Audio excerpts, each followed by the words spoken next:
moi, je suis persuadée que la manière dont on est nous impacte, c'est sûr. Moi-même, je suis sage-femme parce que je suis née avec des forceps ou une ventouse plutôt, et que ma naissance a été très difficile, et c'est pas pour rien que je suis sage-femme.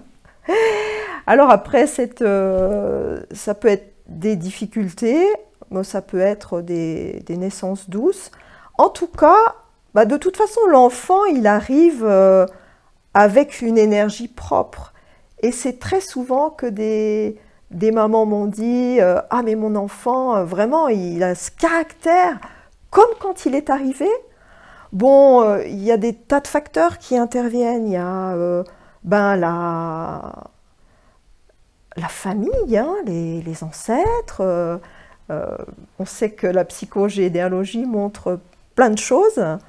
Il y a l'astrologie aussi. L'enfant, il arrive, il naît à pas n'importe quelle heure, et c'est pour ça que si on lui laisse choisir son heure, c'est pas mal.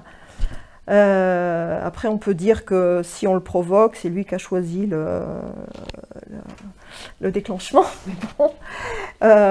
Et puis, on sait qu'une naissance traumatique peut influencer. Alors, c'est pas la médecine officielle qui dit ça, parce que moi, j'ai même entendu pendant mes études que de toute façon, les enfants, ils comprenaient rien jusqu'à 3 ans, et que quoi qu'ils naissent, ça les impactait pas.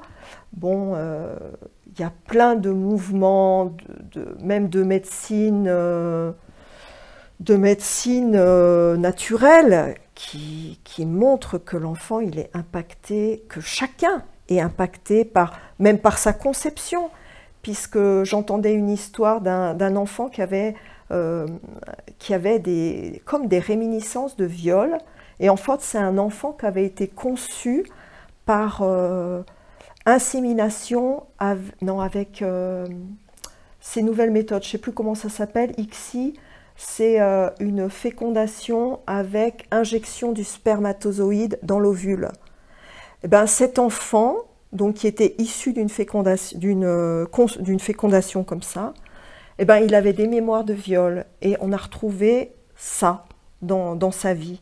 Donc pour dire que tout nous impacte, la conception, la grossesse, comment elle se vit, si par exemple pendant la grossesse il y a des deuils ou des choses violentes, bien sûr que ça peut impacter l'enfant, ou pas, hein. Après, l'enfant, il peut être plus ou moins sensible à certaines choses.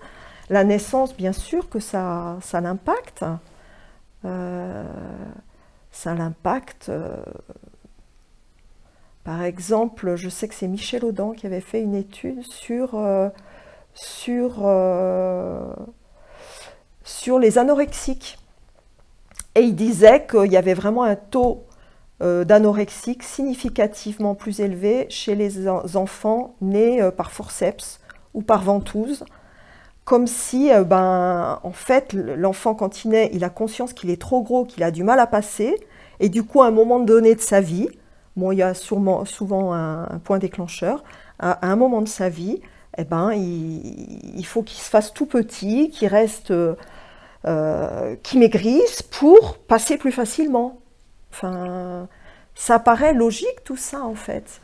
Et par exemple, le décodage biologique, on retrouve plein de choses dans des pathologies diverses sur des choses qui se sont passées, pareil, conception, grossesse, accouchement. Bien sûr, après, les premiers jours, c'est des moments forts en plus. C'est des moments puissants, donc il se passe des choses puissantes à la fois dans le positif et bon, potentiellement aussi dans le négatif.